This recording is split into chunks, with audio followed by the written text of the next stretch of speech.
ஒன்றே உங்களுக்கு உடச்சி காமிக்கிறேன் பாருங்கள். நல்லா பாருங்கள், நல்லா உள்ளெல்லாம் சூப்பராக வெந்து நல்லா சாஃப்டாக இருக்குது பாருங்கள். அப்போ போண்டா மித்ருது குக்கிங் சேனலில் நம்ம இன்னைக்கு வாழைப்பழம் வச்சு ஒரு இனிப்பு போண்டா தான் செய்ய போகிறோம். அது எப்படி செய்யறதுன்னு பார்க்கலாம் வாங்க, வீடியோக்குள்ளே போகலாம்.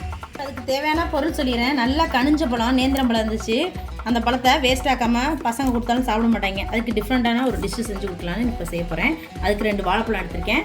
கூடவே கப் அளவுக்கு நான் வந்து கோதுமை மாவு எடுத்திருக்கேன்.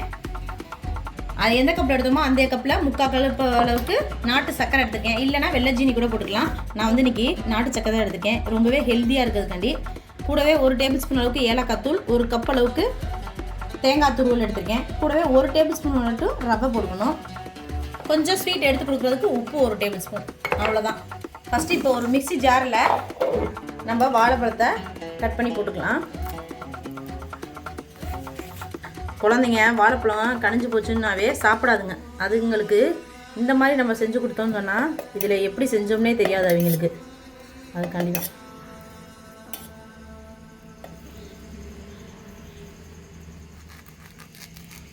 செய்யும்போதே எனக்கு கொஞ்சம் கொடுங்கிறார் ஒருத்தர், இந்தாங்க.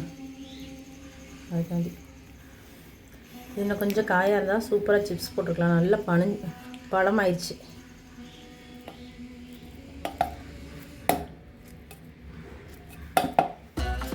நல்லா வாழைப்பழத்தை இப்போ இது மாதிரி குடி பீஸாக எடுத்து வச்சு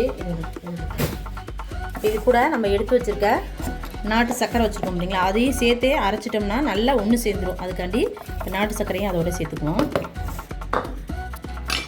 இப்போ இதை மிக்ஸி ஜாரில் நல்லா அரைச்சி எடுத்துகிட்டு வந்துடும். நல்லா இந்த அளவுக்கு பேஸ்ட் மாதிரி அரைச்சாச்சு. நம்ம நல்லா சூப்பராக பஃபியாக இருக்குங்க, நல்லா ஊதி. இப்போ இது கூட நம்ம எடுத்து வச்சுருக்க மாவையும் அதோடு சேர்த்துக்குவோம். நம்ம தண்ணி இன்னும் எதுவுமே சேர்க்க தேவையில்லை. இந்த வாழைப்பழம் நாட்டு சர்க்கரையில் இருக்க தண்ணியிலே நல்லா அரைச்சிடும். இதை மூடி போட்டு இதையும் லைட்டாக ஒரு ஓட்டிக்குவோம். காமிக்கிறேன். நல்லா மிக்ஸ் ஆகிடுச்சு ஒன்றோட ஒன்று.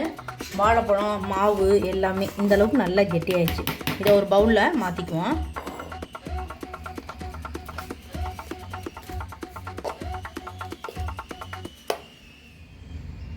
இப்போ பாருங்கள், நல்லா இந்த அளவுக்கு மாவு கெட்டியாகிடுச்சு. இப்போ இது கூட நம்ம ஒரு சிட்டியை ஏலக்காய் எடுத்தோம் பார்த்திங்களா, அந்த ஏலக்காய் தூளையும் சேர்த்துக்குவோம். சும்மா ஒரு டேபிள் ஸ்பூன் அளவுக்கு மட்டும் ரவை சேர்த்துக்குவோம். கூடவே தேங்காய் துருவல் சும்மா ஒரு சிட்டி அளவு உப்பு சேர்த்துக்குவோம். 1/4 டீஸ்பூன் அளவுக்கு உப்பு. இது எல்லாத்தையுமே நல்லா மிக்ஸ் பண்ணிக்குவோம்.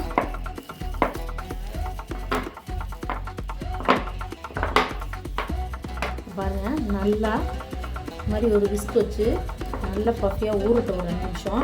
நம்ம சோடா மாவு போட்டோம்னு சொன்னால் கொஞ்சம் நல்லா ஊதி வரும், உடனே செஞ்சிடலாம்.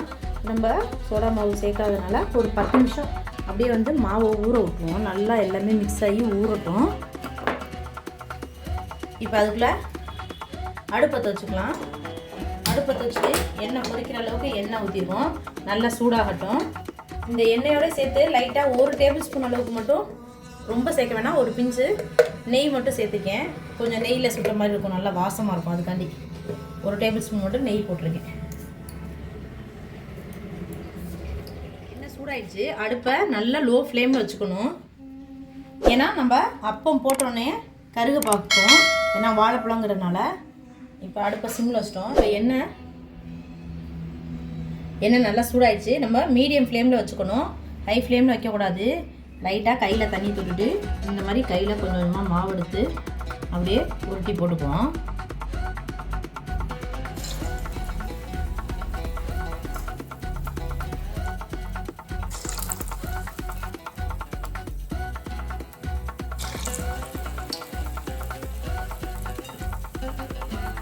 நம்ம நாட்டு சர்க்கரையில் செஞ்சுருக்கனால கொஞ்சம் வந்து லைட்டாக கருப்பாக தான் இருக்கும்.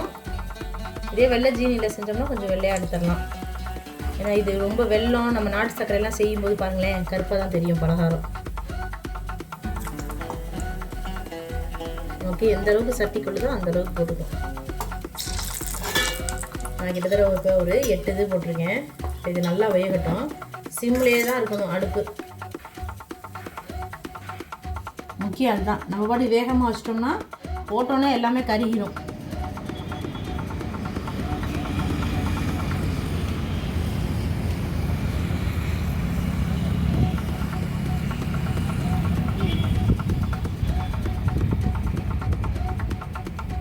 இப்போ நம்ம ஃபஸ்ட்டு போட்டதெல்லாம் நல்லா உப்பி வந்திருக்கு பாருங்கள். பார்க்கையிலே தெரியுது பாருங்களேன், நல்லா உப்பி வந்திருக்கு. அதை அப்படியே லைட்டாக திருப்பி விட்டுக்குவோம்.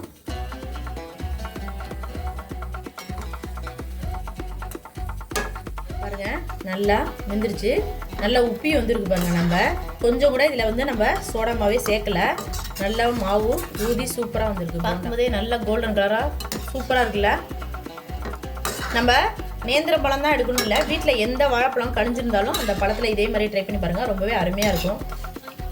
இப்போ நல்லா 2 பக்கமும் வெந்துருச்சு, நுரையும் நல்லா அடங்கிருச்சு. இந்த ஸ்டேஜில் நம்ம எடுத்துக்கலாம்.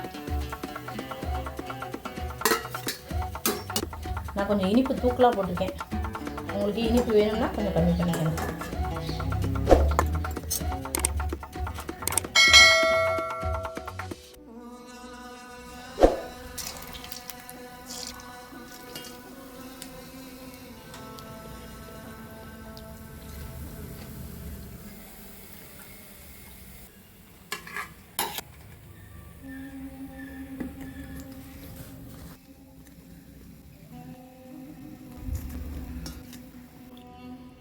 இப்போ பாருங்கள், நம்ம வாழைப்பழம் போண்டா எல்லாமே செஞ்சு முடிச்சாச்சு. இப்போ நான் ஒன்றே உங்களுக்கு உடச்சி காமிக்கிறேன் பாருங்கள். நல்லா பாருங்கள், நல்லா உள்ளெல்லாம் சூப்பராக வெந்து நல்லா சாஃப்டாக இருக்குது பாருங்கள். அப்போ போண்டா இப்போ நான் உங்களுக்கு டேஸ்ட் பண்ணி காமிக்கிறேன் எப்படி இருக்குன்னு பாருங்கள். நம்மளுடைய போண்டா சூப்பராக நல்லா சாஃப்டாக வெந்திருக்கு. நல்லா அந்த வாழைப்பழத்தோட வாசம், தேங்காய், ஏலக்காய் தூள் இது எல்லாமே சேர்ந்து சூப்பராக இருக்குங்க. உண்மையாகவே அருமையாக இருக்குது போண்டா. நம்ம எப்பயுமே உளுந்த வடை, பருப்பு வடை இந்த மாதிரி செய்கிறதுக்கு குழந்தைங்களுக்கு இந்த மாதிரி ஹெல்த்தியாக கோதுமை மாவு வச்சு வாழைப்பழம் வச்சு செஞ்சு கொடுங்க, ரொம்பவே அருமையாக இருக்கும். நம்மளுடைய சேனலை ஃபஸ்ட் டைம் பார்க்குறவங்க இருந்தால் சப்ஸ்கிரைப் பண்ணாதவங்க சப்ஸ்கிரைப் பண்ணிடுங்க, லைக் பண்ணுங்கள், பெல் ஐக்கானை கிளிக் பண்ணுங்கள். பக்கத்தில் இருக்க ஆளுங்கிற ஆப்ஷனை தொட்டிங்கன்னா தான் நம்ம போடுற வீடியோ எல்லாமே அடுத்தடுத்து உங்களுக்கு நோட்டிஃபிகேஷனாக வரும். தேங்க்யூ ஃபார் வாட்சிங்.